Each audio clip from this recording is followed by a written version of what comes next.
TJ the Wheel Deal coming at you live.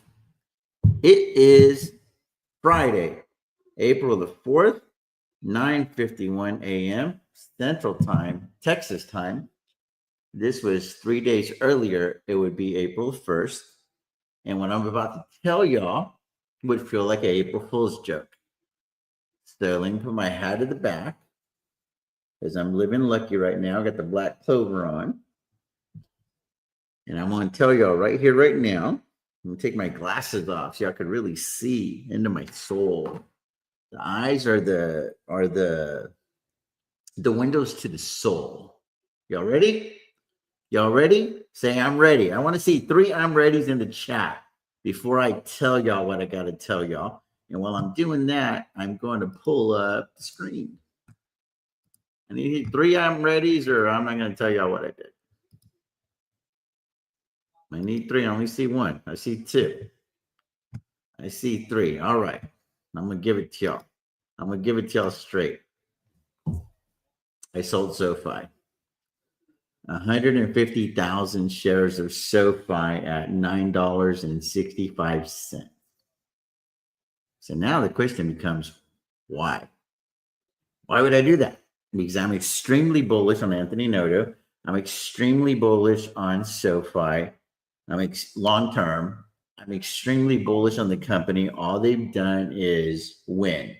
The metrics, the earnings beats, all of that stuff. Obviously, the earnings beats are probably because he sandbagged as well. So that's debatable. But nonetheless, they have just won and won and won as a company. The stock, it's about flat, right? It's about flat. It's probably a little bit lower now than it was a SPAC. Usually SPACs were debuting at about $10. And I think SoFi went public in June of 2021, something like that, right around the COVID time. It's either 2020 or 2021. Don't remember. I know it was like around June, and I was in it since before it was SoFi. It was IPOE.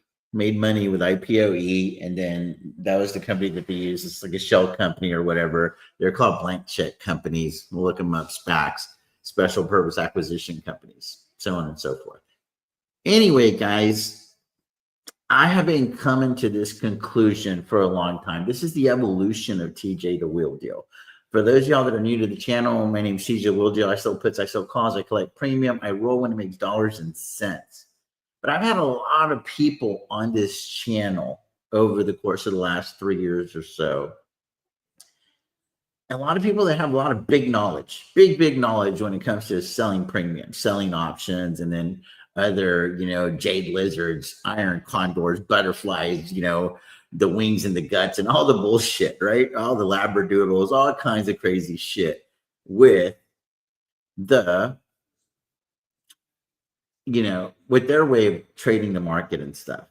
And there was a gentleman, David Jaffe. He finally got through to me, along with Lamont Option. He comes on the channel as well. Shout out to those guys, because they were the ones that put the bug in my ear saying that owning shares simply isn't capital efficient. But I'm of the mindset that shares don't expire. So it's tough for me. So what I did today was tough for me. Selling shares of SoFi felt like I was betraying a community. I feel like I'm the biggest SoFi bull with the pocketbook. I don't know as much about SoFi as fucking data-driven investing or Tanner. I don't got that kind of time. You know what I mean? I got shit going on, managing millions of dollars, got other businesses going and stuff. I ain't got time to just research every little thing that SoFi's got going on. So I don't have the biggest knowledge on SoFi, but I had the biggest conviction, monetarily speaking, from a retail standpoint, with the exception of a couple of other guys that I know have big money in them as well. A guy named Josh and then Matt Flo. They got huge money in SoFi. No, that's not why I sold it. Not why I sold it at all. It was a capital efficiency, but I'm extremely bullish on SoFi.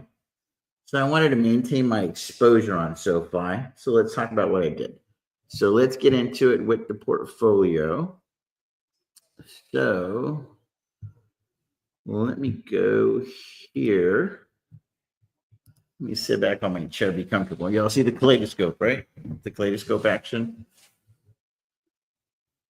So then now here is the portfolio down 1.2 million for the day. Obviously, that's no bueno. Any way you slice it and you dice it, right? That's no bueno. So let's talk about it. So what do we have here? Y'all are going to notice a lot of stuff is gone. We only have Amazon, CleanSpark, Riot, SoFi, Tesla. Where's Neo? Where's SOXL? Close those positions at a loss intentionally. Didn't need to, but I needed to offset capital gains because I sold SoFi for a massive profit. And there was also $2 million to the good on the Robinhood account. So I was like, this is the time to shore all of that up. And I wanted to raise cash. Why do I want to raise cash? It's not that I feel like I'm so good that I can time the market, but I have already started raising cash. I started probably like 90 days ago or so, if y'all roll the tape, because I just was pulling like my little mini Warren Buffett, if you will. I was like, I just feel like this shit is so overvalued. And you got P ratios, 4Ps, or whatever you want to call them, trading Ps. I don't remember what the metric is exactly, but like on Palantir, where they were like approaching 500 and stuff. So it's like a P ratio. It's like how much money you're willing to pay for $1 of earnings of the company. It's kind of crazy, right? So it's like, you're really going to give $500 to be able to qualify for one. It's just kind of nuts. And I was just like, the market typically trades at like 15, 20, 25, depending if you're something really, really special. You could probably argue 30. So then I looked at, my beloved Tesla. I looked at the beloved Palantirs and stuff. And I just concluded, this shit just doesn't make any sense, yo. Like at some point, valuations have to matter. One of the first investing books that I ever read was from Benjamin Graham, the Intelligent Investor. The short-term stocks are a voting machine, but in the long term, they're always a weighing machine. And I was like, I feel like that is still going to be true at some point.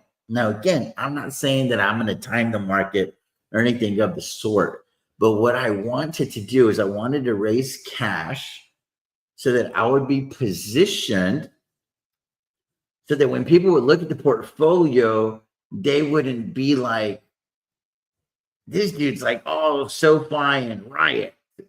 And then he's got Amazon, even though Amazon's not even like a favorite company of mine or anything. There was just like a place to hide money, and that didn't even work out. And I'm going to show y'all a chart that I look at, and it'll, tell you that I don't really have a good entry point on Amazon. I shouldn't have even done it. It was just one of those things. I was better off sticking with PayPal because I had a much better entry point with PayPal. But that's a conversation for another day. What I'm going to do is I'm going to minimize this though. And I just want to see whether or not y'all could see what I'm looking at, because I have this on, like I'm not able to see the chat right now. So just let me know if you can see that the portfolio is down 1.1 for the day and all of those things. So I'm going to minimize it right here, and I'm going to try to get over to the chat. And just let me know whether or not you can see it. Let me know whether or not you can see it.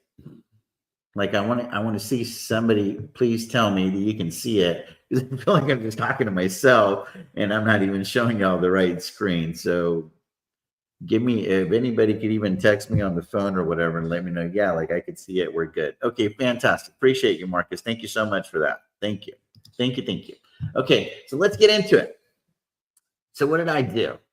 We're going to go into the activity tab, and it'll tell you this is all for today. So it started out with SOXL. I did not want to close this position. Let me be clear. I did not want to close SOXL. I did not want to close Neo. There was no pressure. There was plenty of extrinsic value, all of those things. But the reason that I did was because if I pull up Robinhood, still have access to the metrics on Robinhood, you guys are going to see that the year to date was plus $2,366,252.81. Hopefully I can get right on the camera there.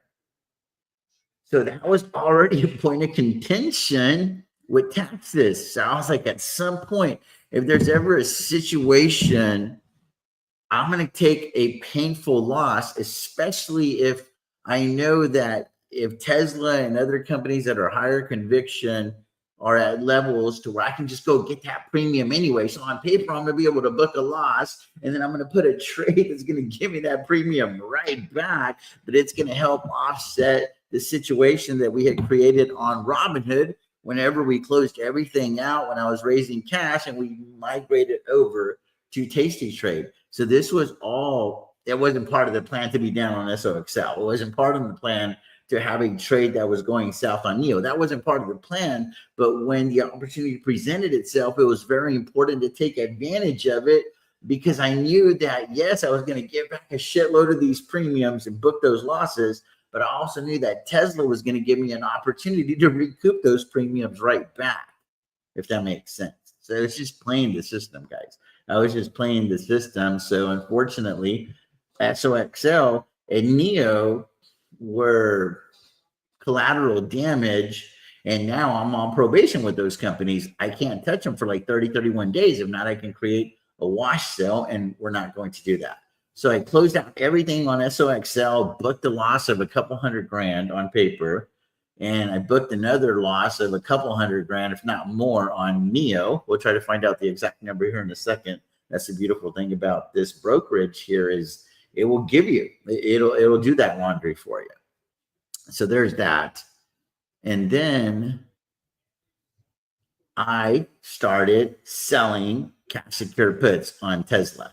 So you guys will see there that I sold, you'll see the right there towards the middle of the page. You go from the bottom to the top, because it started at 8:36 and I finished about an hour later at 9:34. So I closed out SOXL, and you'll see the debits, right? $6, $6.97. Big numbers, guys. Big numbers. And if you look at the quantities on the right-hand side, it's a shitload of money. And then same thing on NEO. But then I was like, well, let me go get some of that premium back. So I got it on Tesla. And I also sold some cash secured puts on SoFi. So I sold the share. I hadn't even sold the shares yet. No, yes, I did. So what I did is I sold the cash secured puts on Tesla.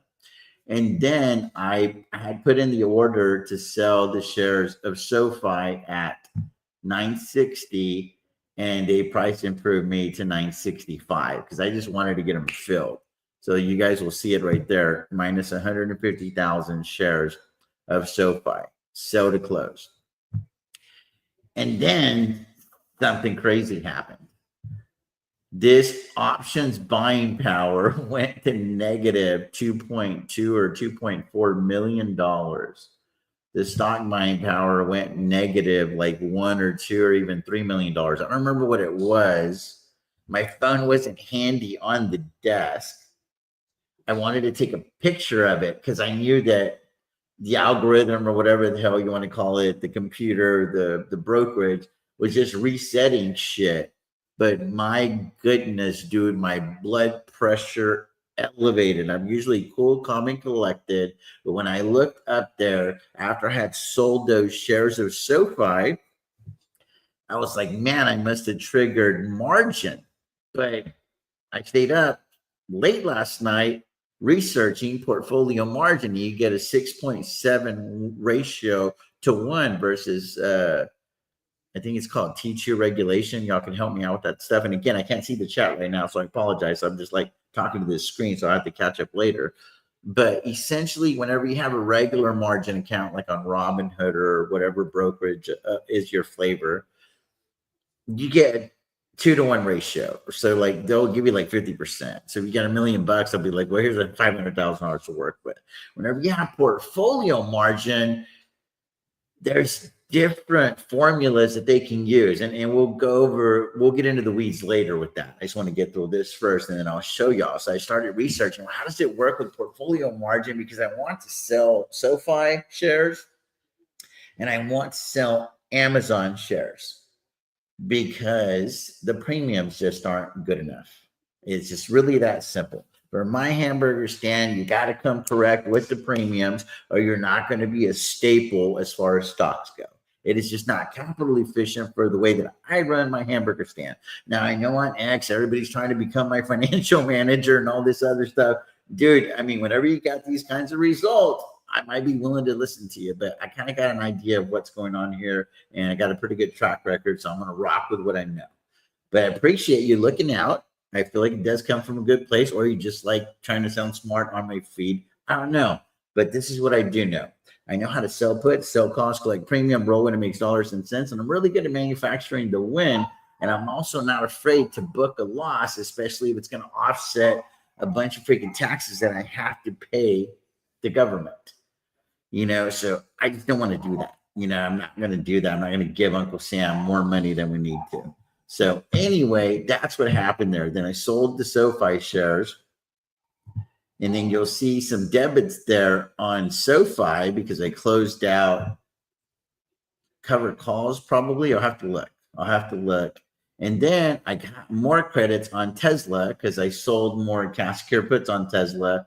And then I started doing the same thing with NEO because I saw that the brokerage cash was climbing to a level that I was going for, which was $5 million. I wanted to get to $5 million in cash. I wanted to get to the point where I had between $12,000 and $15,000 in open options collateral, but on a stock that's a much higher conviction than the triple leverage like SOXL.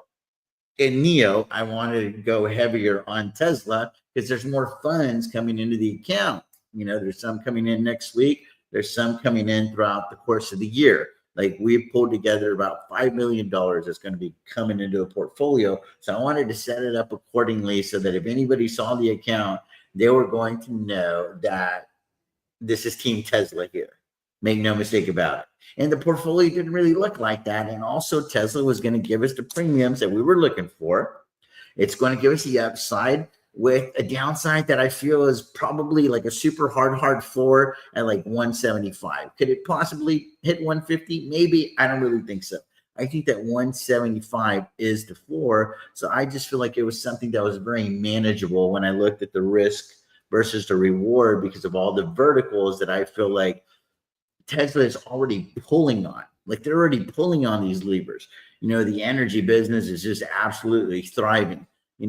Forget about Optimus and all that other stuff that isn't here yet. So imagine whenever that stuff actually starts putting money on the books, this thing's going to get very, very interesting. You're going to have a bunch of analysts, a bunch of YouTube channels just arguing over the valuation of Tesla, and that creates the opportunity for premium sellers. So this was the game plan probably for like about 18 months that I was trying to implement. But then I was like, whenever I sold the SoFi shares, I just remember the debit. This debit was, I bought 1,000 more leaps. So that put us at 3,000 leaps. And then I felt uneasy.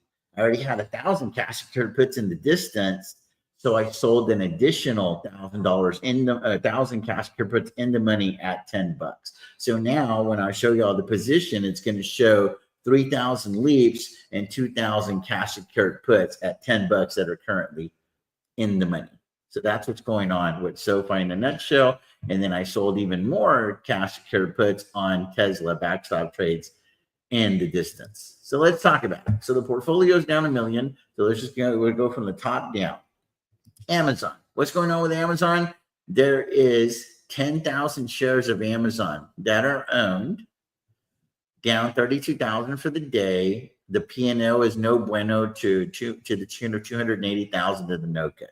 I almost sold these damn shares at 235 or 238 bucks, whatever it was, at a limit order, didn't trigger. I could have changed it for like 10, 20, 30 cents. I chose not to, and that has proven costly, very, very costly, probably $500,000. I don't even know what the number is. So that's going to go down as my worst trade in a very long time. Even when Amazon rebounds and I can eventually sell these shares for 210, 220, 230, I'll always remember that when we're still in Robinhood, I could have sold these damn things and raised the cash that I was looking for, and it would have put us at the $5 million. Amazon was supposed to be the stock that put us there, but I didn't do it. So no matter what happens with Amazon moving forward, I already screwed the pooch on this one. That's just the freaking reality. You got to hold yourself accountable. I totally just absolutely effed that trade up. Is it going to work out? I think so. Is it going to eventually make money? I think so. But it's like now there's a shitload of money tied up there, and the premiums absolutely suck. And I don't feel like buying leaps on the damn stock so that I could just sell the damn shares.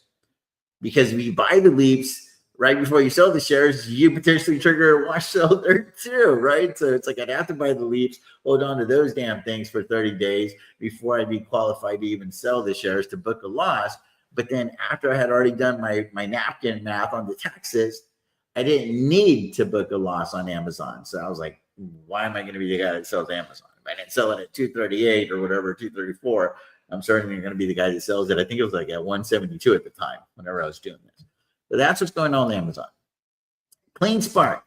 There is 2,000 cash secure puts at $6, getting absolutely slaughtered because I'm only been in this trade for 2 days. So guys, this is a real nice teaching segment for you. Sometimes you're just going to miss the mark whenever you sell a cash secured put. So you got to take a step back and look. And I realized, well, dude, this is a $6 strike price. Let's pump the brakes. Let's calm the fuck down. This thing still has to drop 98 cents to even be in the money. So the only thing that's happened here is negative price movement that isn't in our favor, because the closer that you get to your strike price on a cash secure put, the delta start kicking your ass a little bit. But there's this other component, this other Greek called theta. So I can just collect a couple of weeks of theta, and I can probably start approaching break even. Maybe in 3 weeks of theta, I could break even. I'll still be out of the money, hopefully. And then I'm like, okay, maybe I can manage that position. Maybe add another 30, 45 days to the clock, bring a shitload more premiums to the door, stay at $6, maybe even lower to 550.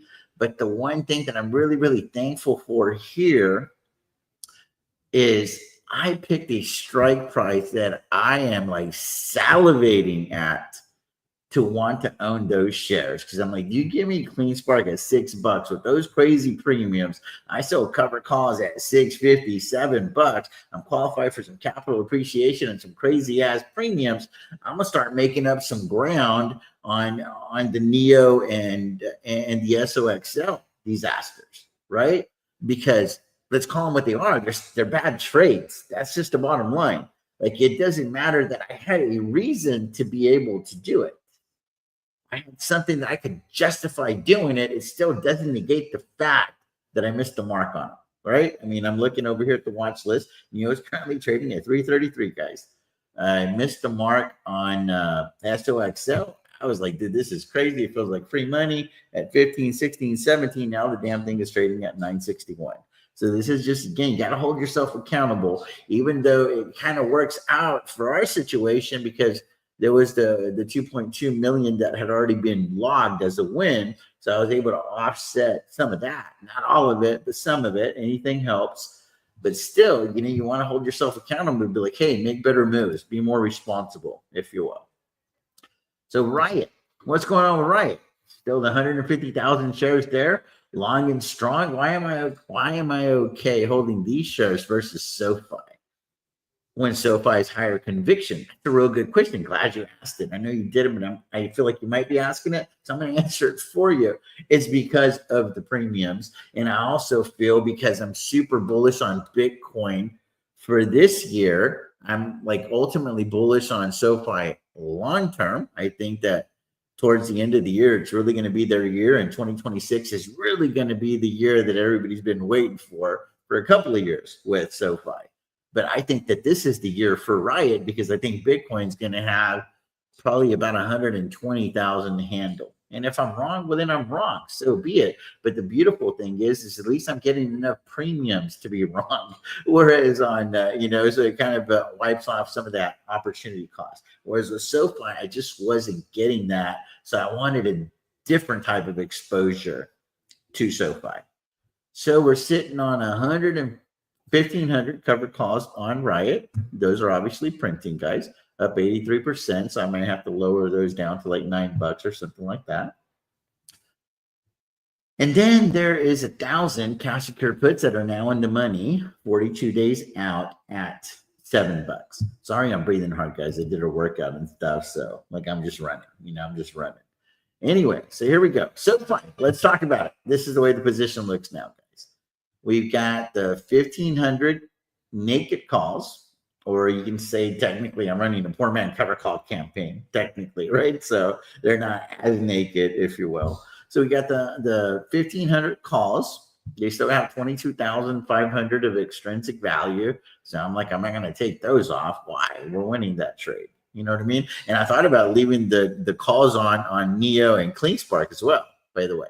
But I was like, I'm not going to be monitoring those. So I don't want to I just don't want any exposure over there. So I gave back money that I feel like I didn't have to. So this is, again, just giving y'all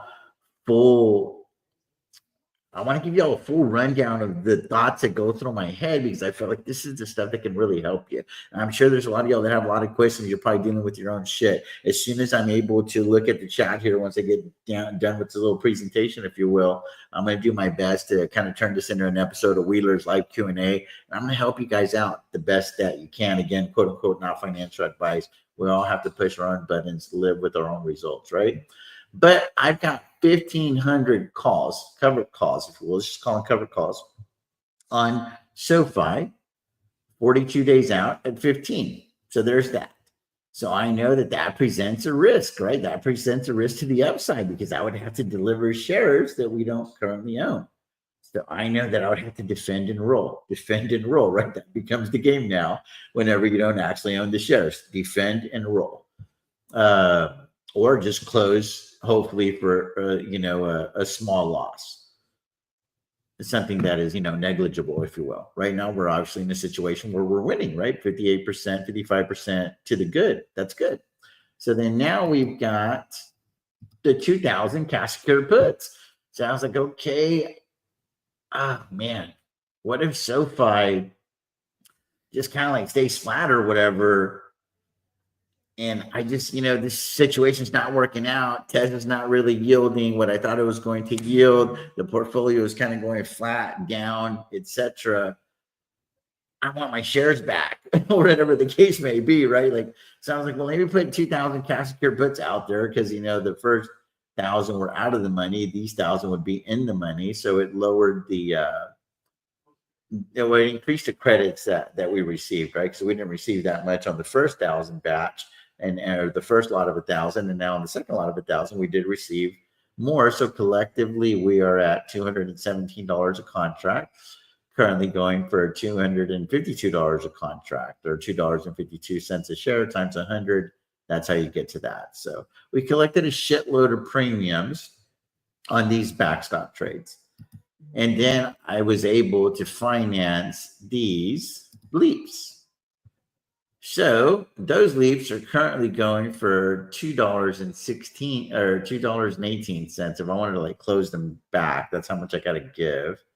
But I paid, 166. So bottom line, losing money a lot there, 24% to the no bueno. So if I wanted to buy another 1,000 leaps, I wouldn't have to pay as much. You know what I mean? So theoretically, it would be a much better buy right now than it was whenever I bought them, essentially. That's what I'm saying. So because SoFi is currently trading, if I look over here, SoFi is currently trading at 958. It was probably going at about 965, 966 whenever I did the 1,000 leaps over there. So still missing the mark on SoFi. Where do I think the floor is? Somebody asked me yesterday. I thought the floor was at 10. Now, maybe 9. Hell, I don't know. $8. I don't know. What I do know is I firmly believe that SoFi will be at $20 or more by the end of the year. And I'm not going to miss out on that upside. And I'm willing to put my money where my mouth is. But this is also a lot less painful, guys, because if I have to roll these leaps because SoFi is just not performing and I'm still bullish, it's going to cost maybe $100,000 or so to roll them. Whereas if I have another 150,000 shares that are just stagnant and the premiums are, kind of sucky, that's just way too much opportunity cost, because there's a monster on the bottom called Tesla that will give me all of those premiums. And now it becomes the largest position in the portfolio by far, not necessarily when you count just the share count and the value of that, but all of the options that are tied to SoFi. So I had this vision. I was laying in bed like a year and a half ago. And I had this vision that I was going to have a Tesla position and a TSL position, and it was going to be like anywhere from 10 to 20 trades open at all times. And I was going to like go back to like my charting roots and learn or relearn everything that I can about technical analysis. That's why I have the likes of Uzi option on the channel now and stuff. And I'm like, okay, where's Tesla at? And where's Tesla at? And that just becomes what I do for a living. It's like I'm just following Tesla, everything, from, not just the price movements, because obviously that's important whenever you sell puts and calls and whatnot, but what's going on with the company. So it's almost like become like a mini Farsad, except with a shitload more money invested in the company, if you will. And I'm just like team Tesla all the time. I'm team Riot all the time. Don't really have to talk about SoFi because the guys, they do a much better job than I can do anyway. So I'm more interested in learning about Riot, the company, and SoFi, the company. That I have to talk about Amazon. What's there to talk about, right? And then Clean Spark, I'll be able to talk about them because I'm in Riot. So it's pretty simple to kind of like study your neighbor, so to speak. But now let's talk about the Tesla position. I'm super, super excited about this now. This has been a long time coming for me, guys. I was like, I want to be called Tesla TJ and shit, right? Like I thought about getting a personalized license plate whenever I got the Model S Plaid. I was like, it's like Tesla TJ or something along those lines, because I love the company, everything that they do. And then the thing that makes me the most excited about Tesla is my bull case doesn't even have that much to do with Elon Musk anymore. I think that Tesla will be able to stand on its own 2 feet. It's just a matter of time. And I feel like ultimately, whenever Elon steps away, I think Tesla is going to be rewarded for that because the CEO will be 100% focused on Tesla. You'll have Elon over here probably still being the face of the company, but we'll all know and accept that he's not part of the day-to-day because I don't think he's part of the day-to-day now. There's not enough hours in the day for that shit. He's a real good delegator and stuff. So I just think eventually that'll all be official. And Tesla will be able to be judged based on what Tesla is doing or not doing versus somebody that's moving the needle 10 or 20% on any given day based on a tweet or whatever the case may be. So there's 6,500 shares in Tesla, down on the shares. 261.93 is the average cost. I'm trying to get the average cost down to 200, guys. So I'm not going to be pulling the trigger buying shares right now. So this thing has to go to like 175 or at least 200 before I would get excited to pull the trigger and buy more shares because I'm like, what's the point of buying them now? It's not really going to move the needle. It would just be for the sake of owning more shares. I'd rather just, keep selling puts and calls and strangles, if you will, and just making my money that way and not tying it up in share ownership. So what else is going on? There's 35 cash secure puts at 220, 42 days out. I feel pretty decent about those. I will manage them accordingly. So I've already said that I don't want to take ownership of Tesla until it's at least 200. Then y'all already know what the play is going to be. If they get breached, I'll be rolling, trying to go from 220 to 210, 200, and so on and so forth. And eventually, hopefully, I'll position myself to have 10, 15, 20, maybe even 25,000 shares of Tesla, but at prices that I'm more comfortable with. Because at 261, I got a little aggressive there. I scooped up about 2,500 shares in the 300 and some dollar range because I was just like, I want to have Tesla. So I got a little bit emotional, a little bit irrational. This is when I was still on Robinhood and I was like cleaning up the portfolio. And I'm like, why am I so bullish on Tesla? But it doesn't look like I'm bullish on Tesla. So I wanted the portfolio to reflect more of my true feelings, if that makes sense. So looking back again, just grading myself because y'all think y'all are hard on me, bro. Y'all ain't shit compared to the way that I criticize myself. I am hard on myself. Most people that do well in life are extremely hard on themselves.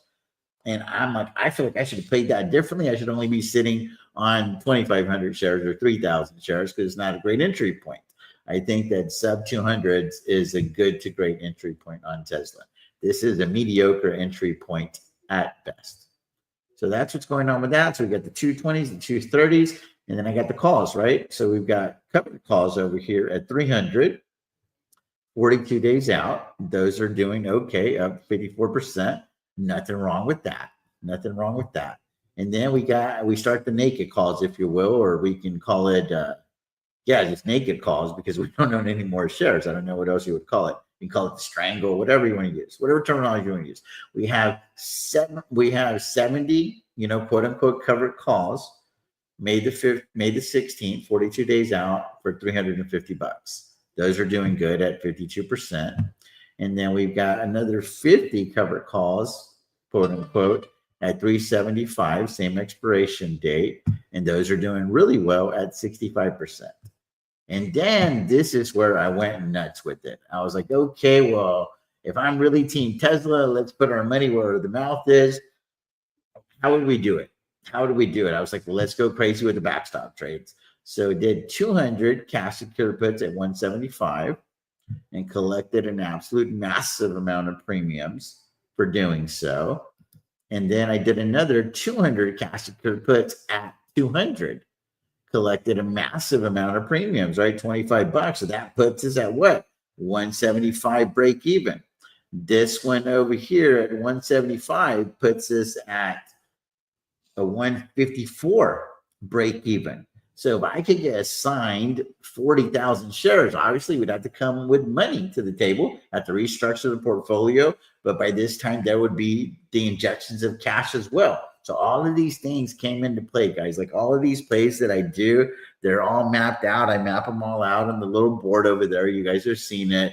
And then it has to make sense. Like I gotta make it make sense. So I made it make sense for me. And at the end of the day, that's what matters, right? Is that it makes sense to me. I'm executing my plan. I'm trading my plan just like you're gonna have to trade your plan. So that is how we stand with Tesla. So did I achieve the goal? Because I was trying to get to 5 million. Well, let's look. Boom, cats, 5.514, 068, 35. So I just feel absolutely excited about what is going on there. So let me put the shield back on. There we go. And then we look at the other portfolios. There's still NEO there that I'll be dealing with because, again, this is a $4 strike price. So no need to get hasty there. You know what I mean? That's still a very manageable situation. So not going to be blowing up accounts unnecessarily here. You know what I mean? And then we've got, let me minimize all of this. We got SoFi, the 33,000 shares. Those are obviously getting obliterated again, but they're still positive all in all, up 36%. I remember it wasn't too long ago that these things were up over 120%, but that's not the case anymore. Luckily, the cover calls are on. Those are up at 88%. Might be time to look to lower those because there's just not a lot of meat on the bone there. And then there's also the 200 cash secure puts that are currently in the money at $10 for January of 2026. And then you look at SOXL. This is definitely a problem. Thankfully, it's only for 50 contracts at $23. But I'm not going to close them. I'm just going to keep rolling and rolling and rolling. Eventually put like a 15 handle on there, even if it takes a year.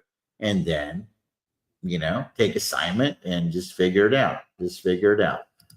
So you'll notice that I'm not closing out NEO. I'm not closing out SOXL because the needs in this portfolio were different, right? The tax obligations weren't there, so there wasn't any reason to do that. And now TSLL, there is 100 cash secured puts at 5.7, and there's 100 cover calls at 12.7, and then there is 200 naked calls at 17 for the 42-day cycle. The 100 cash secure puts at 5.7 are for the 77-day cycle, and the 10 cover calls are also for the 77 cycle. So that is what's going on in a nutshell. There's not a lot of options power buying power there. There's not a lot of stock buying power. None of that stuff.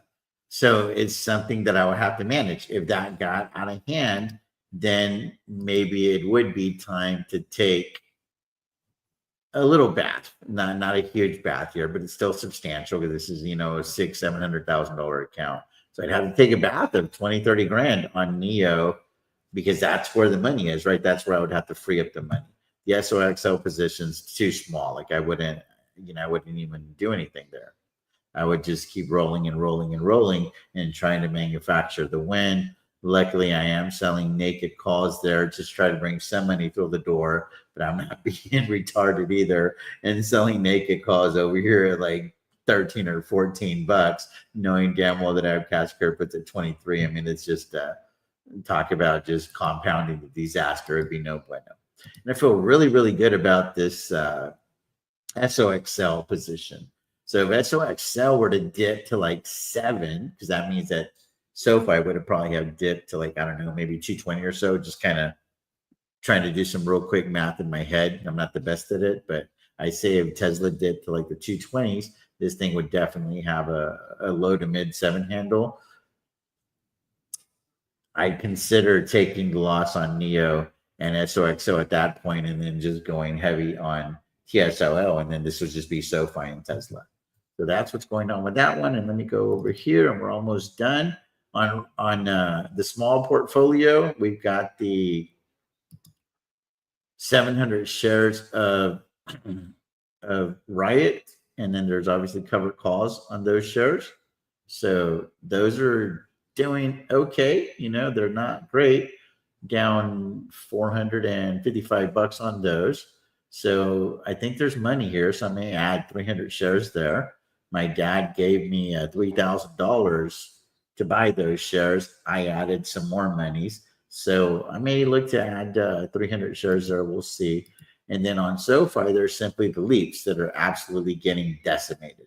There's 110 leaps at 20 bucks, 440 days out. You guys can see they're down 60%. Absolutely no bueno. And then, guys, there's a lot of people texting me, and y'all see that I'm live, so I'm not going to be able to respond to you. I don't mean to be rude or anything, but I got to keep focused because if not, my ADHD LMNOP will get the best of me, and we're not going to get anywhere, right? So then there's the 110 calls. So running essentially the poor man cover call campaign. Thankfully, I did that because that brought in about $2,000, so that helps to ease the pain.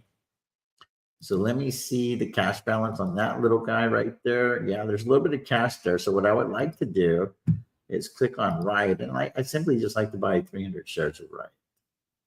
So I click here. Is that right? Yeah. So buy. So I wonder if we can afford 300 shares or not. Cool. Yeah, it seems like it does have plenty of money. So I want to just do that. So there we go. So now there is 1,000 shares owned of Riot, and there is the 110 leaps. Look, the buying power is still okay. So there's no risk there. This portfolio is actually healthier than this one right here. Yeah, I think this one's going to be okay. I think this one's going to be okay because I really firmly believe that SoFi is going to have a 20 handle by the end of the year. If I didn't believe that, I wouldn't be buying the leaps, guys. It's really that simple. So it's just like, whenever you buy options, you need that price action by that time period, right? So it's a tough game. It's an absolutely tough game. There's a lot of people that think recession. There's a lot of people that think, these tariffs, this shit's all going to drag on and stuff. They're taking risk off the table, and that's fine. That is absolutely fine. What I'm betting on is SoFi's numbers are going to be good. I think they're going to raise their guidance because they already know what lowering their guidance did to them. And last time I checked, Anthony Noto still has the PSUs for June of 2026, and I'm just trying to line up, trying to hitch to that wagon or whatever the hell whatever the hell the term's called. So anyway, now I feel really good about it. There's 1,000 shares at 720. So that's 7,200. My pops gave me 3,000. So we'll just call it 500 shares belong to me, 500 shares belong to him, because he wants to use this money eventually to go to Vegas. So whenever he's ready to cash that out, I'm not going to sell the shares. I'll probably just give him the money, whatever the value is of 500 shares for him. And that way he can, we can go have a good time in Vegas with him. That's just something that he really wants to do before he leaves this earth. He's only been there once or twice and he wants to go again. So that is what's going on in a nutshell.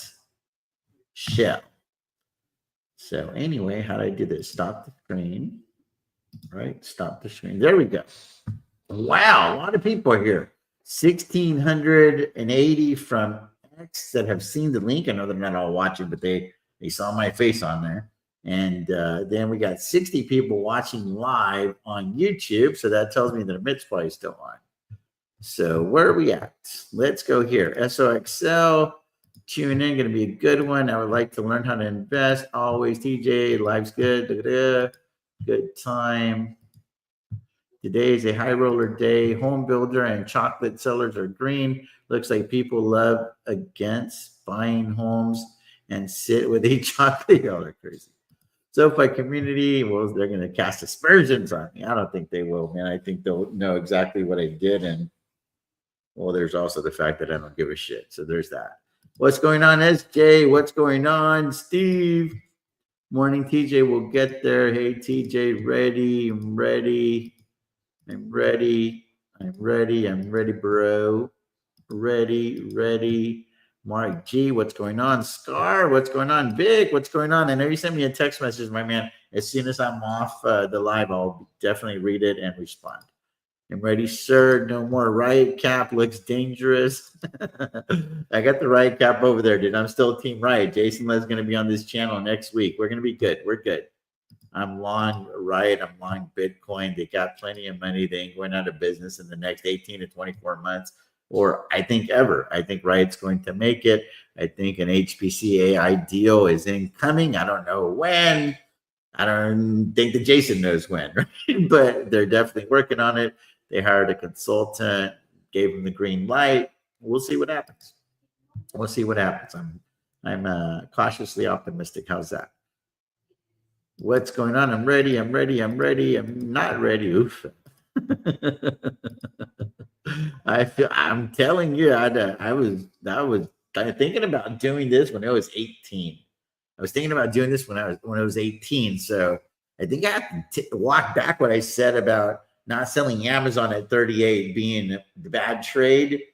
That one's worse because I was like, I really want to but I didn't want to buy the leaps. That's the thing. There's always the giving and the gotcha, right? It's like I wanted to sell the damn SoFi shares at 18, but I didn't want to be buying leaps at 18 because I had already gotten away with it a handful of times on Robinhood. Made over $1 million on leaps last year on SoFi. So I was just like, man, you go to the well a little bit too much, So I was just like, no, man, I can't do it. But then now at these levels, I mean, quite frankly, leaps are just more attractive than shares. Yeah, I've never said anybody was stupid. People got to do whatever they got to do with their shares. It's their money, man. It's their money. That's the thing about X. The X community is so crazy. It's like everybody's always trying to tell somebody else what to do with their money. I'm like, dude, go get your money right, bro. like, go get your money right. Go tend to your own garden, and before you're even qualified to talk to me about mine. Like, let's be serious for a second. You sold SoFi shares but kept your cash puts. So I added the cash secure puts and added leaps. So I added 1,000 cash secure puts, added 1,000 leaps, sold the shares. That's the bottom line on SoFi. Big drawdown. And that's the thing. Whenever you own a bunch of shares, drawdown is part of the game. Don't get me wrong. It happened with leaps too. It's just not as severe, right? Because the deltas aren't the same. We can see it. Appreciate you guys. Same, took small loss on a Neo cash secure put, but actually bought more SOXL instead. I think that SOXL is going to be okay, guys. I think it's going to be okay. I needed to book that loss though. So again, this is my situation. I should probably run the banner, not financial advice, right? And get myself in trouble here. Guys, I'm running my own race. I'm documenting it for you guys. Y'all could criticize, you could cheer for, against. It doesn't matter. It doesn't matter. Mostly I do this for my son because I want my son to have a blueprint of what his old man did to make a shitload of money for myself and for members of the family. And so that maybe one day he could do this for a living. So I try to really paint an entire picture of the thought process because I want Jeremiah to be the main beneficiary of this channel, if that makes sense. So that's the head fake of the channel, if you will. Where else are we at? Where else are we at? Okay, bought some Reg T. Thank you, man. Appreciate you, man. You guys are awesome. Absolutely awesome. I didn't own any Neo shares. There was just cash puts. But yes, I closed everything out because I needed more of a tax write-off. And actually, I could have probably used that tax write-off on Amazon too. But I know I've talked about selling Amazon, but I don't want to be the guy that sold Amazon, right? Because I think Amazon going to have a 3 in front of it, eventually a 4, eventually a 5. It's hard. Yeah, the premiums, they're not great. But, it's because Amazon's a lot more stable, right? So whenever you have a company that's super solid and super stable, it has some volatility. It packs a punch, but not as massive of a punch as like, freaking SOXL, which is a triple leverage ETF on some of the semiconductors or Tesla. It's going to be more stable. So whenever there's more stability, there's less implied volatility, there's less premium. So those are always the gimmies and the gotchas. Appreciate you on the Reg T margin, bought some, SOXL 2, sold puts on Tesla, right on. Ooh, that's a good trade. I think you're going to be just fine there. We'll see what happens. Amazon down bigly. I sold all shares and bought the cash curve back to buy leaps, right on. I should consider doing that too. Let's talk offline, Vincent. MAGA really out here, like getting my cheeks clapped is what I voted for. I mean, I'm having a hard time. Let me see my glasses. I hope. Well, I guess it would help if they were clean. Jeez. Cleaning lady's here, but I didn't let her come into the office today because, as y'all can see, I got my hands full. I was like, no, it's okay. No, come here today. And then cool being Mexican, you can use that kind of accent and you don't have to worry about being judged. I guess I finally know how black people feel when they use the N-word. Interesting. Trump decimated MAGA. Y'all are crazy. Hey, I went to go hit golf balls yesterday. I hit them pretty well. I mean, for me. Let's not blow it out of proportion. I hit them pretty well for me. Y'all are crazy. Appreciate you guys. Risk off phase hits hard. Gonna have to change the name of your Tesla after a move like this. Well, I mean, we still got the two. How many leaps are there? 3,000 leaps and 2,000 Cassicker butts. I mean, that's still. But I mean, SoFi paid for the Tesla, so I can't change the name. I'm already in. Maybe we'll give her a middle name. So Sophia Tezzi, or it doesn't even have a ring to it. Do you hold Bitcoin others or just Bitcoin miners like right? No Bitcoin. Man, I tried. And the Robinhood, I think I got up to like 1.7, 1.8. I'm just a paper hand for Bitcoin, dude. I just honestly, I just don't like it because you can't sell options against it. Are you taking ownership of Neo Right and SoFi? No, but there is no more Neo cash secured puts. And I don't think I'll have to take ownership of Right. Depends what the market is. Am I opposed to owning more shares of Right at 7? Not really. But if I can get them at 650, I'd rather get them at 650. If I can get them at 6, I'd rather get them at 6. So I'm going to roll accordingly. It took me a long time, guys, to get to that $5 million number in cash. I ain't going to be real quick to just, here you go, Mr. Market. No, Warren Buffett, he might have been giving us this playbook for a while. Everybody frustrated by the market, many people watching. Hey, we're freaking deaky on the channel, baby. 69 from YouTube. I like down days because we get more TJ shows. I think it's important to come on whenever things aren't going great, to let y'all know that I'm human. I do have emotions. I'm pretty stoic and generally when it comes to the market. But dude, I don't even know how to describe how I felt when I saw negative 2.2 million. Like, it was in parentheses.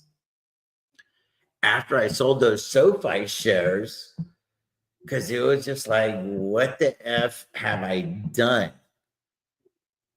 Because I hadn't even seen it. What happened is I went to go buy the leaps, sold the shares, buy the leaps. Looking back in retrospect, I probably should have bought the leaps first. So I sold the shares, then bought the leaps. When I went to buy the leaps, it said you don't have sufficient buying power. So then it's kind of like when people are on their phones, right? You look up, you see a whole beautiful world out there. So I looked up and it was like, holy smokes, man. Holy shit. It was negative 2 point something. And I was just like, started thinking, holy cow, what have I done? And what's the move now? So then I was just like, oh my Lord, oh my Lord, oh my Lord. Like, what? Like, let's just think clearly. So I stepped back from the desk. I literally took like 3 or 4 or 5 deep breaths. And I'm like, this is just a mathematical equation. I need to solve for X. So let's solve for X. What can I do? Injecting cash is an option, but that's a lot of cash. You know what I mean? So let's try to figure something else out. And as I calm myself down, I realize that the brokerage is just talking to itself. Okay, this is what he's got going on. He hadn't gone crazy. Because when it's portfolio margin, they look at all these little moves that you're making. So for instance, I'm gonna Google it here for you. I did it last night.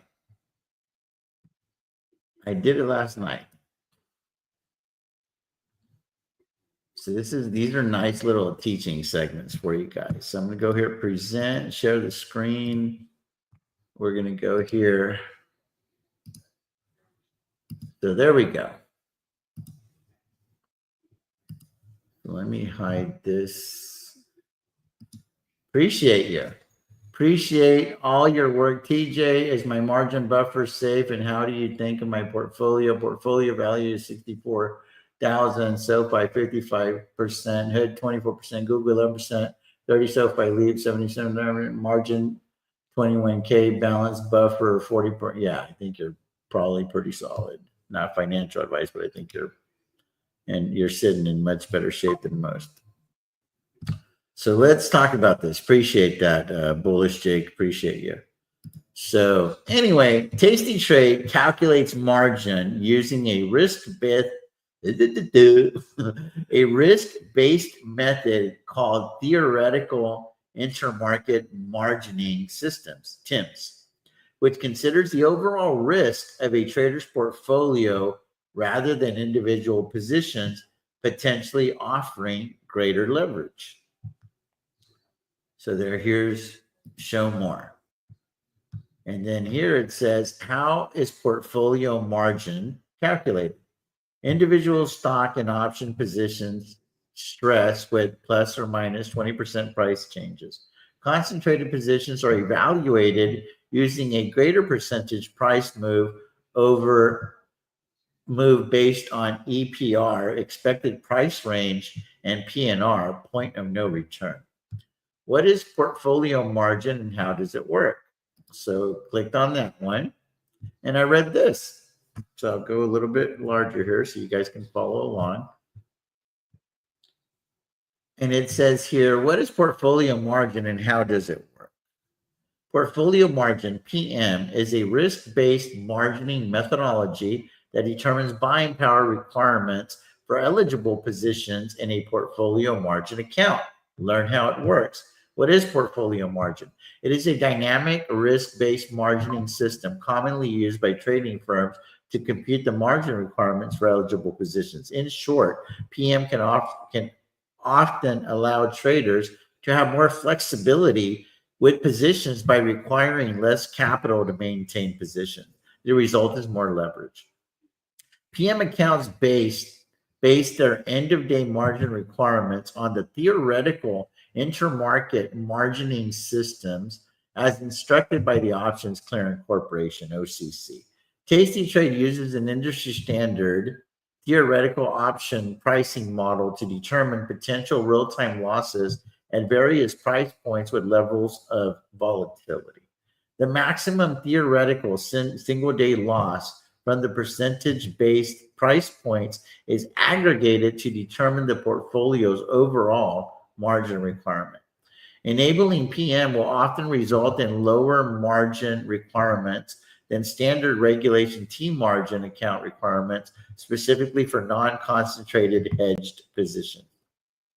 This can provide users with additional buying power to diversify further and/or hedge their portfolios. Additionally, this improves the alignment between margin requirements and the overall risk in the portfolio. See below for additional information on PM at Tasty Trade and the instructions on how to estimate what your margin requirements would be if your account was approved for PM. Funding requirements for portfolio margin, you need to have 175,000. And afterwards, it's 150,000 to maintain active. When a PM account falls below 150,000 at the close of business, end of the day, it will trigger a downgrading process. Accounts in the process of downgrading that fall below 100,000 before the downgrade process is completed will shift to a more restrictive downgrade process. And then here it gives you the percentages, and that's what I talked about earlier. Standard margin accounts are governed by Federal Reserve Board's regulation, Reg T, margining methodology. Reg T requirements are based on a fixed percentage position-based system. Conversely, portfolio margin account requirements are determined by the theoretical risk of the portfolio as a whole. This can result in lower requirements and greater flexibility for the trader.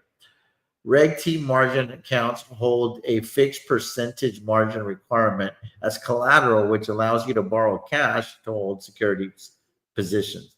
When establishing a stock position, Reg T requires investors to have 50% of the trade's value as the initial margin requirement and 25% long stock or 30% short stock of the position's value after that.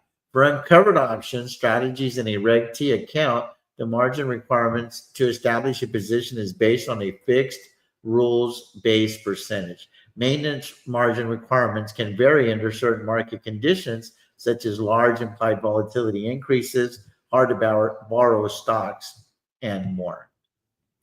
And then PM is a risk-based methodology that allows an investor to have improved transparency and alignment between margin requirements and the overall theoretical risk of the portfolio. PM calculates margin requirements by looking at the aggregate exposure of a trader's portfolio. If an investor has a well-hedged portfolio, their margin requirement can be much lower than it would be with Reg T margin account. Due to the theoretical intermarket margining systems, PM accounts can get up to 6.7 to 1 leverage. Reg T, on the other hand, is capped at a leverage ratio of 2 to 1. So then it goes on to tell you about advantages of portfolio margin, how does portfolio margin work, how is portfolio margin calculated, and so on and so forth. So you guys can just go find that for yourselves. So that is the stuff that I was looking at last night, guys. That is what I was looking at last night, and I was like, I got to close out SOXL. I got to close out NEO. I'll sell SoFi. And then I feel like I'm going to get rewarded with the right buying power. I feel like I'm going to be able to go to sleep tonight And I'm not gonna wake up on Monday and it's like boom, like you blew up your account, right? Because then I was like, okay. So then I also like, well, what are the ramifications of selling stock whenever you have portfolio margin? And they're like, well, you just went risk off. Essentially, is what the little essay said. So you can't lose money whenever you go in cash. So you're not gonna get hurt by selling your stock. So that gave me the confidence to sell SoFi, because really I had considered doing it on Amazon first, not SoFi. But then Amazon dipped like 12 more points overnight. So I was like, I can't do that. It's another 120 grand. Like, it's gonna be so I'm gonna go through like 2 or 3 cycles of selling premium to go get that money, when it might just be faster to play for a short-term bounce on Amazon. And then, you got 10,000 shares working for you, $10, that's 100 grand, just make it over there a lot easier. So, and plus I didn't really need the tax write-off at that point, because the losses on SOXL and Neo were substantial between them, probably 400 to 500 grand, something like that. Like, it's absolutely substantial. So I was like, okay, well, let's do that. But then it's like, I kind of still want in on SOXL, right? I kind of still want in on Neo. So how do you do that? That's the part that sucks. You got to wait your 30 days. You can't have your cake and eat it too, so to speak. Like, you're going to have to pick your poison in the stock market. So more important to me than being in those stocks was, let me go get deeper in Tesla, because it's much higher conviction. And the premium is going to be better anyway. There's more stability with the company, because I know they can't go out of business, no matter how much you hate Elon, how much you hate Tesla, whatever the case may be. They got, over $30 billion in cash, and they generate about $100 billion in revenue. They ain't going anywhere, like it or not. So anyway, appreciate you so much, Bullish Jake, for that. Thank you so much. T-Bill, what's going on, Henry?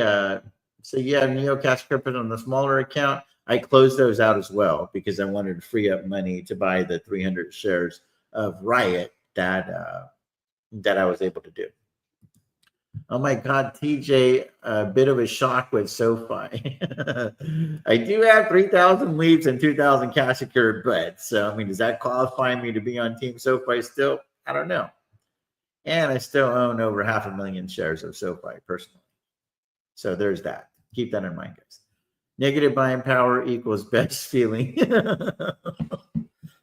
It did not feel good. And I have high blood pressure. And I haven't been taking my meds, because I was like, I'm going to work out. I'm going to have a better diet. And I self-diagnosed. And I stopped taking my blood pressure meds and my cholesterol meds, because I felt like long-term they were going to do me more harm than good. I don't know. That's like the wisest move or whatever. I consulted my doctor. He told me not to do it. I did not listen. So Dr. Tamayo, he's off the hook if anything happens to me. He told me not to do it, and I did not listen. I took myself off those meds. I ain't taking those meds. I'm going to have a healthier lifestyle, and I feel like the body will heal itself. We'll see if that proves to be a mistake or not. But I feel like today I could have used that blood pressure medication. Lisinopril, that's the one that I was on. Both ways does it for me. I'm not sure what's going on here. Selling cash cryptos on margin that was backed by my main account has taught me so much in the last month through losses. It was an expensive lesson, but I learned a lot. Sean Surly, I have $12 Riot cash secured puts for June of 25. So a couple months, April, May, June, a couple months. I'm thinking about rolling them. They're pretty far in the money. Your thoughts? Calculate the extrinsic value, and I definitely think that that'd probably be a good idea to do. Ideally, it would be better if Riot like bounced a little bit for you, but you probably have to add a month and a half, and you might be able to go from 12 to 11 for break even. Just, I've been in these situations, so I feel like that's kind of how it's going to work out for you. I had an $11 Riot cash put on margin. I ended up buying to close due to margin stress, but rolling now is probably a decent idea. We can see more downside though, and you already have a lot of time on them. Perhaps consider letting more time pass. Yeah, I think they're talking to each other. Yes, it just depends. But if it keeps going lower, it's like swimming, guys. You go more underwater, the harder it is to come up for air. What I want to do, guys, because we've been on here for an hour and 9 already, is I want to go ahead and put the link in the chat. If anybody would like to come and chime in, or maybe you have a question that you'd like to ask instead of me just reading it and talking to a screen. I don't even know if you're watching anymore. Is click and ask a question. Ask a question. We shoot the shit for 3 to 5 minutes, and maybe we can start making that a regular thing. Like you want to ask a question, you click the link, ask the question, and we can talk about it, and then boom, the next guy. And so they kind of used to do that on Finance Junkies back in the day. Hey TJ, took an L on SoundHound, but got a nice dip on SOXL. So like you said, I can write a different stock up than the one I wrote down. That's a fact. Wheel tracker looks bad, but it'll recover. Hope all have a great day. Right on. I might do that too, Shamu. Already bought more SOXL, but an L on Sound probably a good idea. Called it going under 10. It's a bank and not a good one at that. That is definitely, you're entitled to that prerogative.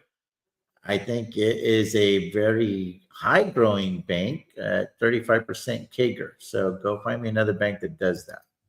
But you don't need to be a fan of SoFi. It's all good, man. You guys can like whatever stocks you want.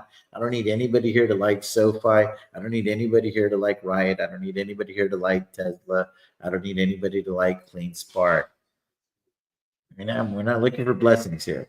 This isn't like going to church or asking your future father-in-law for his daughter's hand in marriage. You know what I mean? So we all run our own race. It's all good. Cheer for your horses. I'll cheer for mine. That's how it works. So anyway, the other thing that I want to do here is show the tracker. So let me show the tracker. So this is what the tracker looks like now. Let me see if I can make it just a little bit. Well, that's pretty legible, right? I would say. So essentially, we got Amazon cover calls at 220 for 516. We got CleanSpark cash secure puts at $6, 2,000 contracts. Collected 52,000. Collected 16,600 on Amazon for 516. It's 1.2 in collateral. Got the 1,000. Hey, baby. Got the 1,000 cash secure puts on Riot at 7. Those are slightly in the money.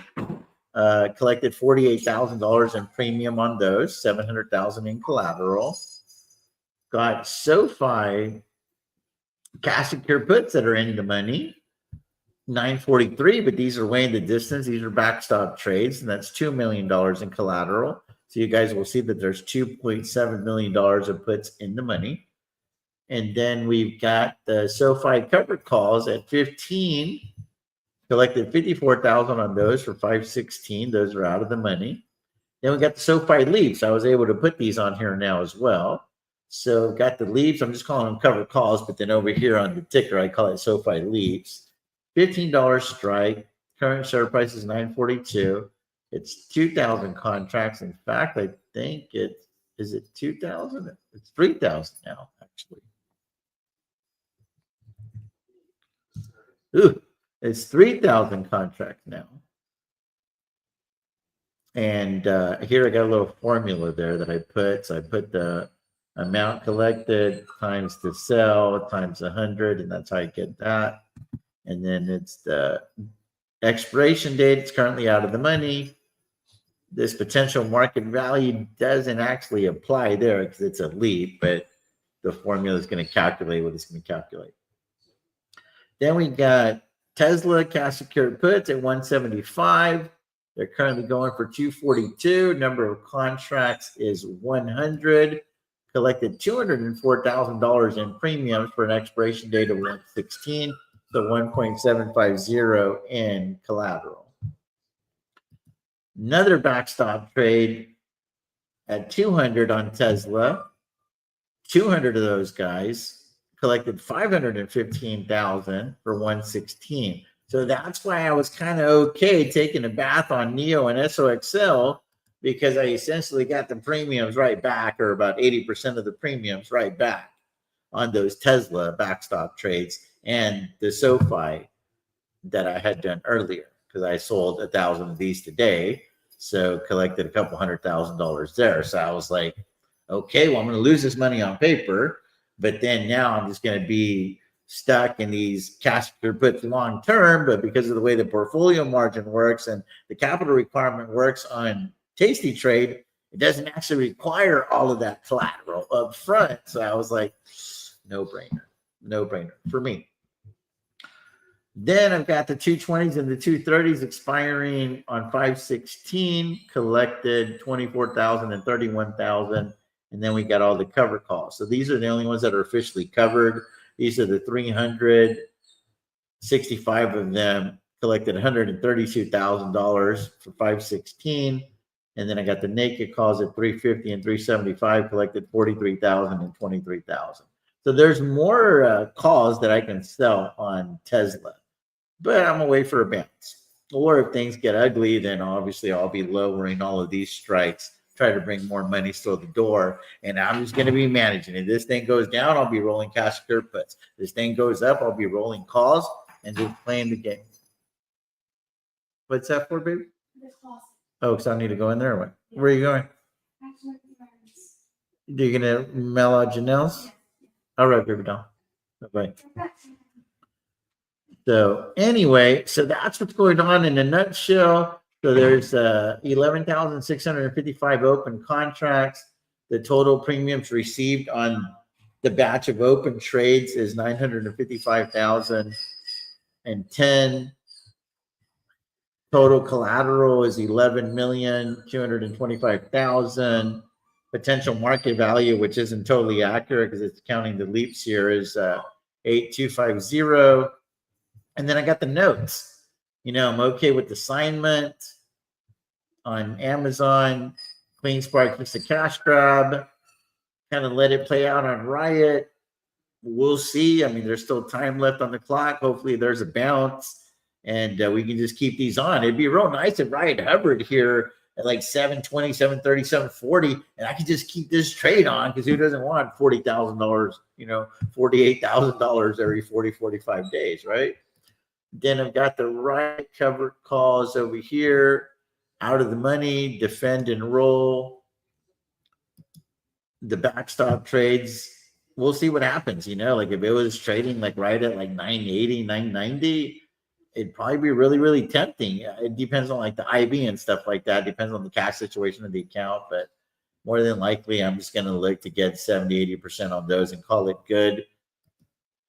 On the cover call, okay with assignment, well, then that is not true anymore, because now I have to defend and roll because I don't own the shares anymore, right? So there's that.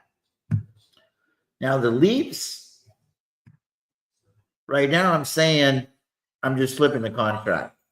Unless the intrinsic value soars, then I'd consider exercising, but I don't see a world where I'll want to exercise if this strategy is playing out and I'm stacking the brokerage cash, the account value is growing, and I don't have as much stress, because I can tell you all right now, I feel less stress already not owning those 150,000 shares. I'm a lot more comfortable on leaps. I'm a lot more comfortable in leaps from the standpoint that I don't need to sell calls against those leaps, because it's just not financially as painful to have squatters over there.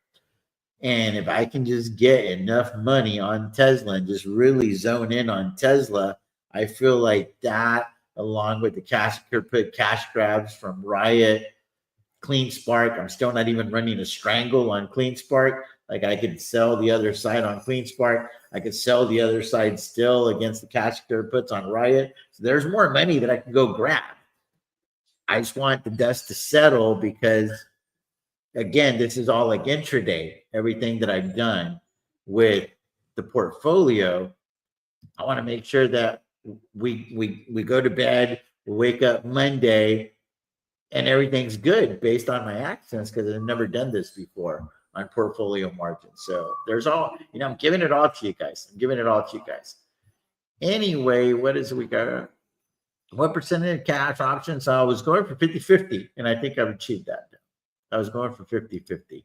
So if I go over here to go to this guy, where is this guy right here? This guy here. If we go over to the cash, the open shares. So if I go here to the open shares, we will see that the total invested equals sum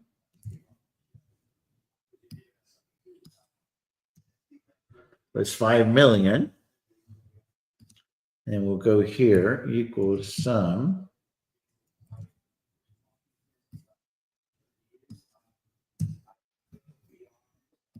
And then this is this here. I wonder, well, it should theoretically be the same. Yeah, it looks like about the same. Wow, that's like a huge drawdown. Huge drawdown. So anyway,